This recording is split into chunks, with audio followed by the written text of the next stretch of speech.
Last time, on whatever this series is called. Max and Dina amidst some turrets severely outnumber Dina, even refusing to leave a room in the first place, and Max, so much damage, can he make it? I can't even see him, he's right in the middle of that pile of enemies. Ouch, that must have hurt. Max goes down for a second time in this tournament, and you really have to thank the whole Alpha mess gets cleaned up. But the team is back to 3 members because of yet another unnecessary level. Just ignoring Sarah, and Gork made a critical mistake there. Suddenly he finds himself in the middle of the room without heals, without an escape route, but it's gotta be close. Or not even close, to be quite frank. With that, Gork goes down a second time as well, followed by another module shortly after.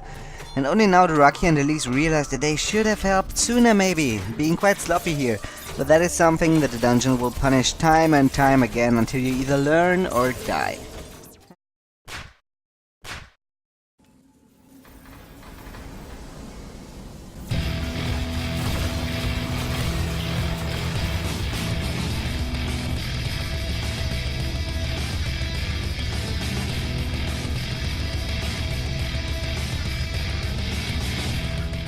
Ladies and gentlemen, hi. Welcome back, we'll jump right back into action. Wait, aren't we supposed to say something before the next floor starts? Well, we can talk during the video. I don't know, maybe they want to see my beautiful face? What? Let's focus on the game, shall we? Right. Floor 6, 3 teams left. If you have no idea what we're talking about, check the description and go back to floor 1. Now, I just realized that once this floor is done, we're already halfway to the surface. That is correct, but first let's make sure our team can actually make it through this floor. 2 of the 3 remaining teams already lost a team member last time and have to put up with a low-level replacement now. Yeah, that level up of Outbot was just so unnecessary, but I'm still optimistic. Also, Aseptaros just found the ultimate tanking item, which is of course the hipster scarf. And Matt, I can tell you one thing, if you wear that scarf, you only live once. Well, it is indeed tricky to use, as Gork demonstrated last time, but it still provides a lot of defense and even more control over what's happening. Now, while they still tinker with their equipment, let's have a look at our other newcomer, Sarah Numas. Only level 3 in floor 6, and as we can see here, next to no equipment. Yeah, she was a great help when carrying the crystal last floor, but they will have to be very careful not to lose her again before she can level up a few times. Especially Sarah, I mean. I hear what you're saying, but to be honest, I consider her one of the strongest characters in the game, simply because of her speed. She might be fragile, and yes, this is only an amateur tournament, but I feel like she would be severely overpowered if she was a stronger fighter as well. Well, we will see what the team can actually do with her, but she definitely has to be careful. And last but not least, there's of course the third contender for the title of team that died later than the others, Josh and Nanor. And Ken here just found a Gatling gun for himself, which is plain awesome. And of course he's also wearing the hipster scarf, which makes him probably the best equipped character at this point. The whole team was falling a little behind in level ups until now, but they are in fact the only ones that haven't lost a member, so they are not to be counted out just yet. So Matt, I'm curious, is there one team in particular that you're rooting for? Actually, yeah, totally Josh and Nanor. The thing is, I expected them to die off like 3 floors ago because of the lack in DPS, but by now they really surprised me, and now I can't help it, I want to see them win. What about you? Well, I've always been a huge Elise fan, so there's only one option for me, really. Yeah, you mentioned that. Anyway, Aseptaros and Outbot running on quite a low dust reserve here already. Still only 4 powered rooms, and while they can still deal with everything for now more or less, they would probably want to build more modules. Yeah, but look at their levels, they were very far ahead in that regard before losing Max already. And then they started into this floor with Josh only level 3, but looking back on what we've seen from them until now, they definitely love their food modules. Right, and they have been sticking to a very simple build order for the last 2 floors. 1 industry module and then nothing but food, and it really shows in their levels by now. Even now, only starting off with 1 research module and then straight back to food and industry, and that is not the worst strategy apparently. It can easily carry you through a couple of floors, but I wouldn't advise you completely neglect research. Rocky and Elise on the other end are currently leading the field tech-wise, leaving the last floor maxed on economy tech already, and I was very impressed by them until they lost Gork so suddenly. They like to take a lot of risks and don't build as many defenses as the other teams, and you can go down that road as long as you don't make mistakes. But as soon as you make a mistake, it hurts so much. I couldn't agree more, and yet, oh, look what we have here.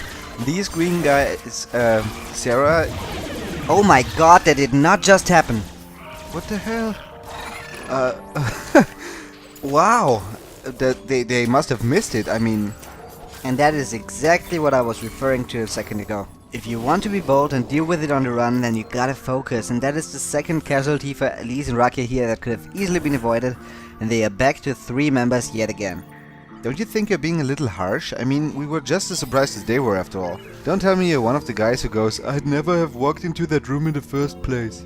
Well, whatever. But it is out of question that they have a very hard time ahead of them now, at least until they can find yet another character to fill the freed up spot. Okay, that's true. Now, Josh and Nanor have been able to deal with everything until now, but there are a lot of unpowered rooms already, and it's getting more dangerous with every new door that is opened, as they just can't keep up. They need 10 dust to power a room and only find 7 in this one. Pretty straightforward where this is headed. And 7 isn't even half bad. There are a lot of rooms without any dust at all. In addition, there's also a lot of fugglyists roaming this floor. Whoops. But yeah, they have to be careful. That one explosion right there brought Momish down to half health, but it looks like they will clear up this eventually. Momish is probably thinking why he has to operate on the front line when Josh can sit behind the energy crystal.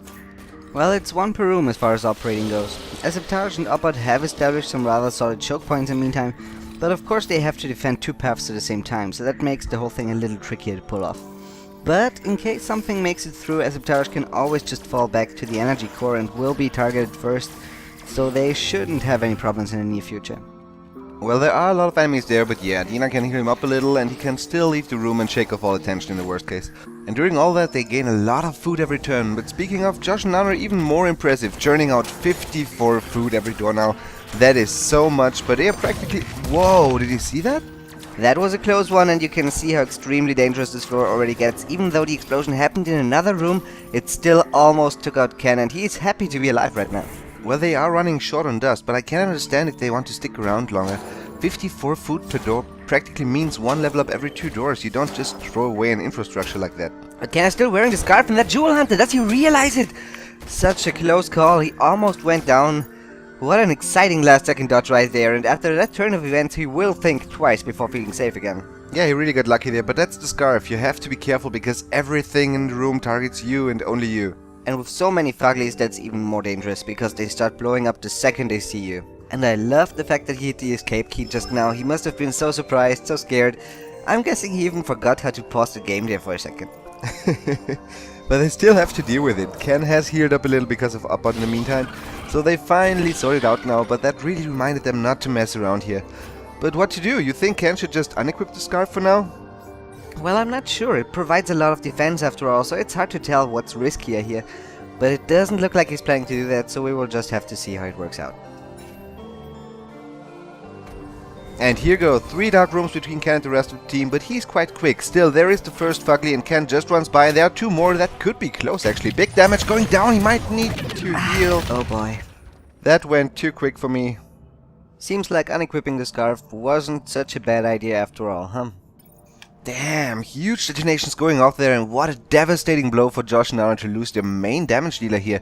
And here we can see it once more, Ken just running by, the fugglists not even looking like they're about to explode first, and then suddenly everything goes to hell in a matter of moments, and Ken, even though aware of the danger, didn't even manage to throw down a pause anymore. But the wave has not been defeated yet. Momish, they're frantically throwing down heal after heal, finally deciding that it's probably time to fall back. And it is these very moments after an important member has fallen when the whole team has to realize there's no time to be stunned by what just happened, because the mobs don't care and keep waltzing onwards. And some dust is removed from the already low reserve they had left, and while the jewel hunters are taken out, the bastards are already rolling in, but they seem like they have made up their mind and are ready to make a stand here and prepared to heal as soon as necessary. They take on those final mobs of this devastating wave. The sad thing is that the team found the exit a couple of doors ago already, so theoretically speaking all of this could have been avoided. But again, it's the greed that lets them stay. 54 food per door is something you have to pay for one way or the other, but we have word that they have in fact decided to move up to the next floor as soon as everybody's ready. And what a throwback that is for Josh and Anor. Sarah was only level 3, but Ken had great equipment, a rather high level already, and now it's back to 3 supporters without a damage dealer. In the meantime, Raki and Elise have already found another mercenary to track along. And what do you know, it's Ken Masoki all over again. Oh, and another new enemy makes an appearance, and this one is called the Hammerhead. Also one of the Hernas, and this one can and will open doors on its own, making him maybe one of the most dangerous enemies in the game. Matt? Speaking of dangerous, a lot of enemies and damn Ken already down again. And still more stun snakes and horned nibblers streaming in as Yulari also gets dangerously low and they have to make something work here. This dungeon is going to kill them all. That was so quick right there. Yulari just barely surviving here. And by now I'm convinced they need more cannons, more modules everywhere. If anyone still doubts now, it's clear that the time to save resources is over. I mean, did you see how quick he went down? I don't even know what to say here. My god. But the wave is finally cleared. And they surely will go for the elevator now, right? They can't, they haven't found it yet. Ah, gosh. Wow, that's going to be hard. Maybe, but they don't really have a choice. They have to keep opening doors until they find it. They have built a shop module a while ago, so they get a little dust with every door, but still, they have to deal with wave after wave for now. Well, at least they only have to defend this one path, so that's something they have going for them. And there are a lot of modules up, dust field generator for extra defense, autodock shards for life regen, a few Tesla towers. They just have to hang in there. The exit could be just a door away. And it looks like they can clear this wave as well, but that only means that it's straight back to the door opening game. Right, now Rakia is still operating when technically she could block a room as well. Yeah, but there are more than 4 dark rooms anyway, and there won't be more than 4 waves at the same time, so it doesn't matter that much. The only room that is important is the one behind the choke, so they have to make sure they block it every time they open a new door, because it could just bypass their defenses. I see. The steel they just found enables every character to operate, so it's basically useless in the current situation. But they have finally unlocked the pepper spray module, something that the other teams managed to do quite a while ago already, so that should help out a little. Indeed. And I really like how focused the team is now. Note how calm they appear. The way Rakia is ready to throw down a heal any second, but only if necessary. And it's really a pity that they had to lose so much before realizing how close to elimination they were already. Now they are doing great, considering the circumstances. Right, and now there are only 2 doors left the team can see at the moment, so their chances aren't terrible. But one of them is of course on the other side of the whole dungeon, so that we really have to hope. It is a dead end. Oh my god, it really is. Sweet Jesus, now it really gets tough, and that is by far the worst thing that could have happened to them, as they might have to open up a second front that late into the floor. But they can still hope, right? I mean, the exit could be right behind that door, and that would mean no more enemy waves. Well, we will find out in a second, I guess. Alright, now Yulari goes to pick up some extra industry, because might as well. The team sets up for what comes next, a few more turrets go down. And then it is, interestingly, not Yulari, but Elise who goes all the way up there. Well, it makes sense, I think. Yulari might be quicker, but do you trust her to defeat the whole room spawn on her own without module support?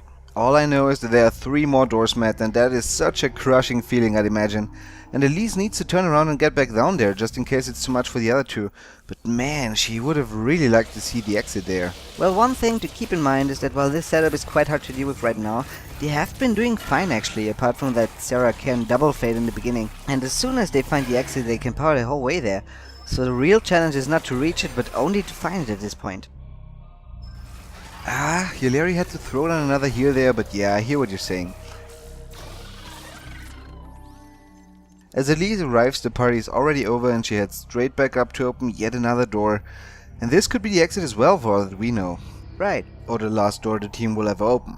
Nah, the ladies are strong. They are focusing on the task at hand now, and I believe they can make it that way. But again, nothing, and another wave comes in at the bottom, and I'm not even sure there's a point for Elise to go back down there at this point, considering how slow she is. That's the wrong way to think about it, Matt. Yes, they have been dealing with everything surprisingly well, but what if they have to fall back, or one of them dies? You don't want that to happen just to realize Elise is still standing up there when she could have actually helped. But I have to agree, the pepper spray also helps out a lot, and by now they have proven that they can deal with what this floor has to offer. One thing they are still missing is a new team member, of course, but I think they should at least feel confident not to straight up die right here. And our referee agrees. The other 2 teams just got permission to go for the exit already, and Raki and Elise will join in. Starting off are Oppot and Aseptage with a fully powered way to the exit and a solid performance here on floor 6.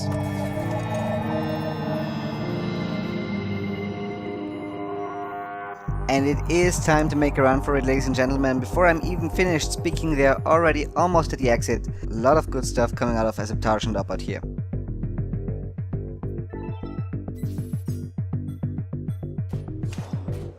Josh and Nano lost a very valuable team member in Ken Masoki, but were in fact even able to open a few more doors in the meantime, and while they have to be very careful now, they are not yet eliminated and will be participating in floor 7 as well.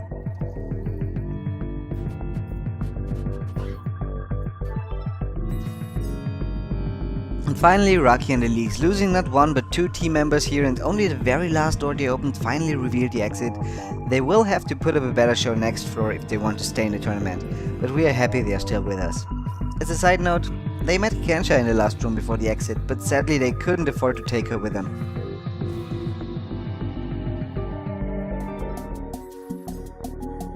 And with that, we've made it halfway through the game.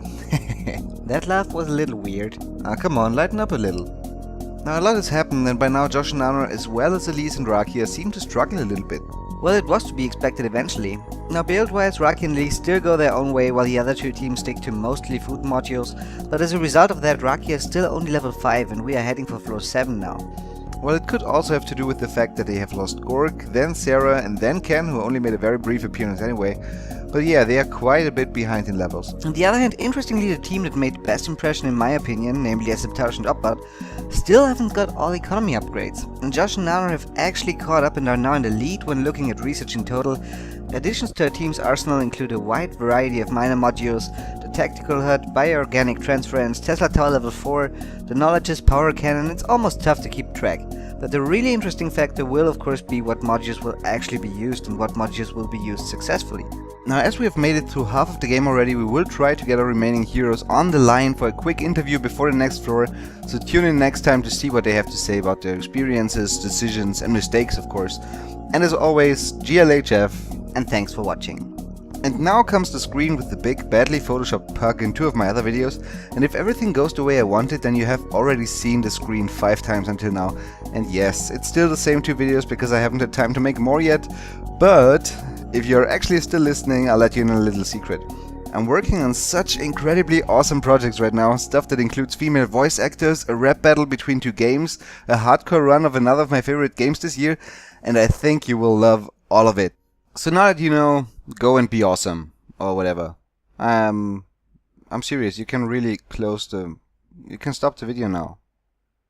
And you're still there, why are you still there? You're still waiting if I have to say more, right? As you are so predictable, but I love you. Now go away. You're still there, okay. I'll tell you one more thing. This whole thing is an experiment for me talking to you and you staring at a black screen. Because I'm playing a little bit with Google Analytics, or however you pronounce it the right way, and I wanted to see when people actually jump off, and how many percent of my audience will actually hear what I'm saying right now. So yeah, you win at whatever. This is seriously the end of the video. Bye.